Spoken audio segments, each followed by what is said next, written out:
नमस्कार, आप देख रहे हैं वीके न्यूज और मैं देशटर उपाध्याय। उत्तर प्रदेश की योगी सरकार एक के बाद एक माफियाओं के काले आर्थिक साम्राज्य पर हथौड़ा चलवा रही है। सीएम योगी ने सूबे की कमान संभालते ही गुंडाराज को खत्म करने का संकल्प ले लिया था। इसीलिए मुख्तार अंसारी और अतीक अहमद जैसे माफिया और गुंडों को चौतरफा घेरकर उनके गुनाहों का हिसाब किया जा रहा है। सरकार के रडार पर कभी माफिया मुख्तार अंसारी आता है तो कभी अतीक अहमद और उसके करीबी। सीएम योगी ने इन माफियाओं की हालत ऐसी कर दी है कि शायद उन्होंने कभी भी नहीं सोचा होगा।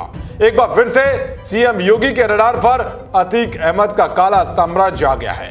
दरअसल शनिवार को सिविल लाइंस में हाईकोर्ट हनुमान मंदिर के पास स्थित प्रयागराज विकास प्राधिकरण के नेतृत्व में जिला प्रशासन और पुलिस टीम की मौजूदगी में 7 घंटे तक चली कार्रवाई में माफिया अतीक अहमद के 2 मंजिला व्यवसायिक भवन को बुलडोजर चलवाकर ढा दिया गया।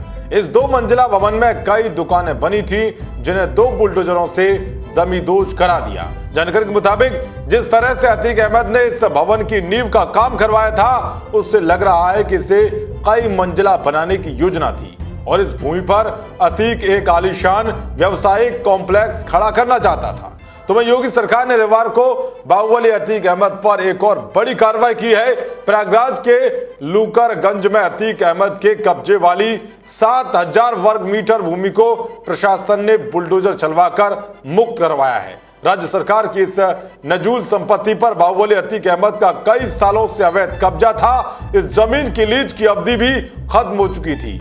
अब सरकार इस जमीन को अपने उपयोग में लेगी।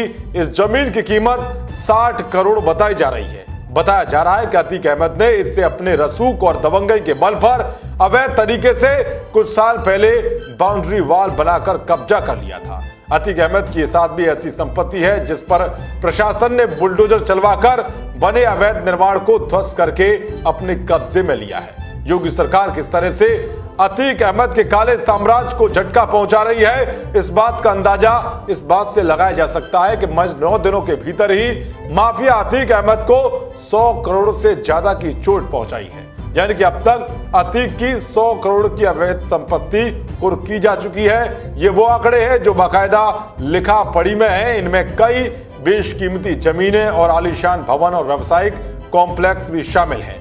अब तक अतीक अहमद की 20 ऐसी संपत्तियां हैं जिसको प्रशासन ने गैंगस्टर एक्ट के तहत कुर्क करने के लिए चिन्हित किया है, जिसमें अतीक अहमद का चुनावी दफ्तर और मकान सहित लगभग 100 करोड़ की 10 संपत्तियों को कुर्क किया जा चुका है। बाकी 10 संपत्तियों पर कुर्की की कार्रवाई जारी है। जिस तरह से प्रशासन अतीक अहमद और उसके करीबियों के अवैध साम्राज्य पर कार्रवाई कर रहा है, उससे साफ है कि आने वाले दिनों में अतीक अहमद की और भी ज्यादा मुश्किलें बढ़ने वाली है। उधर माफिया मुख्तार अंसारी पर भी लगातार योगी सरकार शिकंजा कसते हुए उसकी अवैध संपत्तियों को कुर्क कर रही है, जिससे सूबे में अपराधियों और माफियाओं की नींद उड़ी हुई है। देश और दुनिया की तमाम खबरों को पाने के लिए देखते रहिए वीके न्यूज। नमस्कार।